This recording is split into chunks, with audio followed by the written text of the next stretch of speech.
Why did I spend so much time outsourcing my happiness?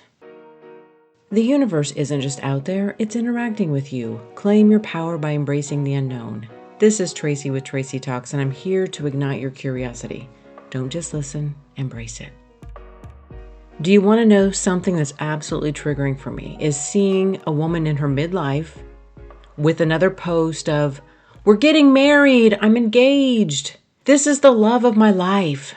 Those posts are absolutely triggering for me because here we are as women still outsourcing our happiness, still feeling like we're not a complete person unless we have a partner. Are we ever going to wake up? Are we ever going to realize that we are responsible for our own happiness, that it is not through someone else that we feel complete? I mean, I bought into it. I bought into this myth, this fantasy, that once I got married and once I created this unit in my head, that life was going to be easier, it was going to be happier, it was going to be more fulfilling. That's not the case. That is simply not the case. Now, I will say, depending on who we choose, choosing your partner does impact quality of life and happiness. Financial stability plays a big role in how we feel about our life. And I'm not going to dismiss those other aspects. But when it comes back to reality and when it comes back to a core understanding, at the end of the day, each one of us is responsible for our own happiness. Yet here we are in 2025, still outsourcing that, still hoping that we're going to find that in a man, still hoping we're going to find that in a career, still hoping we're going to find that somewhere outside of ourselves. And then there are the people who are serial engagers. You know, those ones that start dating and within 3 months, they're engaged. And everybody's just commenting on their post as if they found the love of their life and it's going to work out, when all of us are thinking, this is like your third time of some random person that you just met and now you're engaged. And all I want to say is, look in the mirror. You are enough. You are enough. Even if you don't have a man, you are more than enough. And what do we need to do? And what do we need to say to each other and to ourselves to see that? Relationships are really hard, and they're hard for different reasons. I think the biggest problem is we don't know who we are.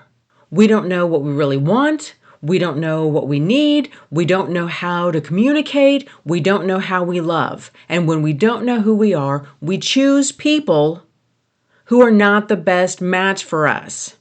And we know ourselves when we do the work, when you reflect, when you look at yourselves, when you sit down in a quiet stillness and consider, what do I want to do today? What do I want to eat today? Those little nuanced characteristics of us we have shoved down, we have dismissed, we have put aside.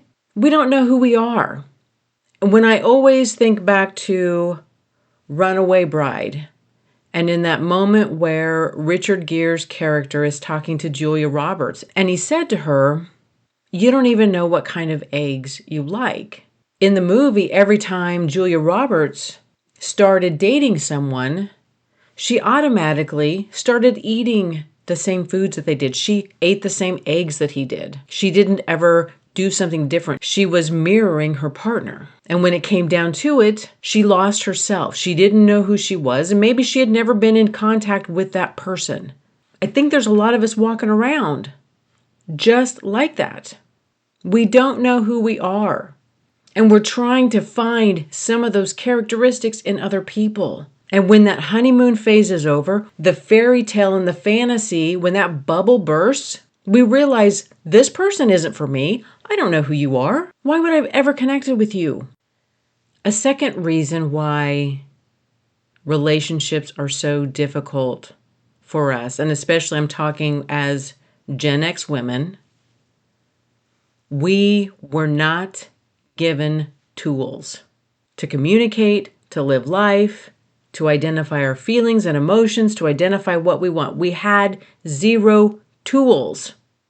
I saw this meme the other day, and it was talking about these kids and the iPads and all of the electronics that they have. And Gen Xers, we literally had a big box fan, and we were talking into it and listening to our voice, and it sounded kind of like a robot. And that's what we did for fun. And I think all of us in Gen X deserve a round of applause. Seriously, for where we have come from what we didn't get. A lot of Gen Xers didn't get somebody at home cheering them on. We didn't have somebody saying, I'm really proud of you. We didn't have anyone asking, how do you feel? What do you want? What do you need? How can I help you? We were never encouraged to explore our feelings and emotions. We were never encouraged to be an individual. And it still feels like some of us are still struggling to come into ourselves. And we believe if we get into a relationship, it will fix everything. Because we were trained and conditioned to be in a partnership and not see ourselves as a full individual. We were not encouraged to live for ourselves because that's selfish. You can't actually want what you want. You have to be aware of everybody else, and you have to put everybody else's need above your own. That makes relationships very difficult. I am not a healthcare professional.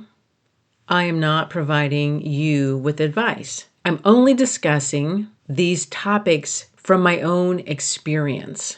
I look back at some of the people that I have been in relationship with, and we had similar areas of trauma, whether it was parents and family members being emotionally unavailable or similar difficulties with life and how we experienced our upbringing.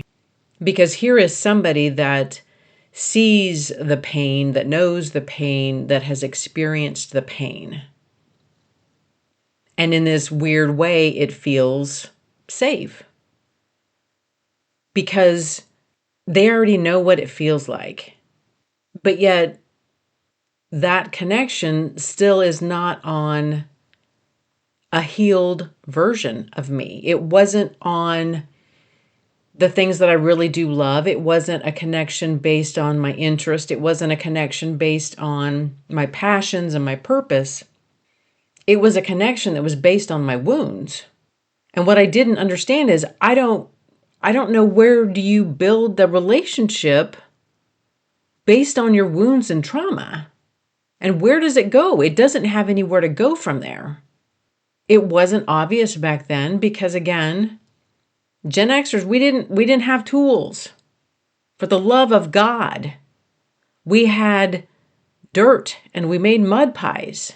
Nobody was encouraging us to talk about our feelings, write our feelings out, express ourselves. Nobody wanted to listen to what we had to say. And now at midlife, we're really struggling to learn how to communicate with partners, our family, our friends. And we're having to find the tools on our own. We're having to develop the skills on our own. And it can be difficult to cultivate a loving, healthy relationship when each of us haven't done the work, when we're connecting on trauma bonds, when we don't know what we want, we don't know who we are. We think that if we just keep getting engaged and getting married, eventually one of these is going to stick. Every time I see a post from a family member that's like, we're getting engaged, and it's like, oh my God, you've been married 3 times and engaged 3 additional times. It's not gonna work. It's not who you need. And all of these people who are like, oh my God, congratulations, I'm so happy for you. What is actually happening? Why would you congratulate somebody when they have done this 6 times? They need help. There are some memories that when you go back into the vault and you replay them in your head, and they make you cringe because I was young. I didn't have the tools. I didn't have the vocabulary. I didn't have the self-awareness. that I do now. And I was probably 21. A person that I had lived with was getting married. I will say the guy was a great guy. He wasn't a predator. He wasn't an abuser. He wasn't somebody that... He was a nice guy. On the wedding day, the bride was in full-on meltdown, was having a panic attack. And these scenes just kind of replay in my head. Now looking back, as a 50-something-year-old woman, I see the situation very differently. I see how maybe she was not anywhere near ready to be married, and how everyone around her didn't seem like they were addressing the root cause of the situation. They weren't addressing what was actually happening within her. And I look at that situation now and it's like, oh my God, all of us failed her. We as Gen Xers didn't seem to have adults around who were really looking out for us, for our best interest, for safety and security. It didn't seem like our parents and the adults were even concerned with us. A lot of us have done a great job at creating lives without tools, without support. I'm not going to say it was easy. I'm not going to say I would choose it again, because I wouldn't. If I could choose an easier path, I would do it every single day. And then there's those people that say, oh, but you wouldn't be the person that you are. There's a lot of great people that had easy lives that still work hard, that are still good people. It can be done. You can have an easy life and still be a good person. And no, I would not choose this path again. I have reached this point where I would rather be single than be in a relationship with a project, with somebody who hasn't done the work. And what I mean by that is somebody who's just separated, just got out of a relationship a month ago, is still getting divorced. All of those men have not done the work. They have not been alone. They have done zero self-reflection. Most of them are still playing the blame game. I'm not going to be in a relationship with a project. And yet I see enormous amounts of women still excited to get into a relationship again with yet another man. For the 6th or 7th time, they're engaged. And it breaks my heart. It makes me sad. It makes me angry. It makes me frustrated. In the year 2025, we still have enormous amounts of people thinking that a relationship is the answer to being whole, to know who you are, to be happy, that the only way to happiness is when we are partnered up. That is a fairy tale, and that is a lie. We've got to stop outsourcing our happiness. We've got to stop thinking that somebody else has our answers, that somebody else is going to see us and then somehow heal that wounded child that just wants to be seen and recognized and heard. We can't outsource our happiness. When we do that, we are giving our power over to somebody else, and then it becomes dependent upon their actions and behaviors. When we outsource our happiness, we need that person to fill the role. Once they stop, then we lose our happiness. We lose ourselves, we lose our identity, and then we have to start the process back over again of finding ourselves. Thank you for listening to this episode of Tracy Talks. Remember to rate, review, and subscribe, and share with others who would enjoy listening to this podcast. Friends can find Tracy Talks available on iTunes, Spotify, Substack, and YouTube. Hit me up on Instagram and Facebook at More Tracy Talks. And until next time, we meet again.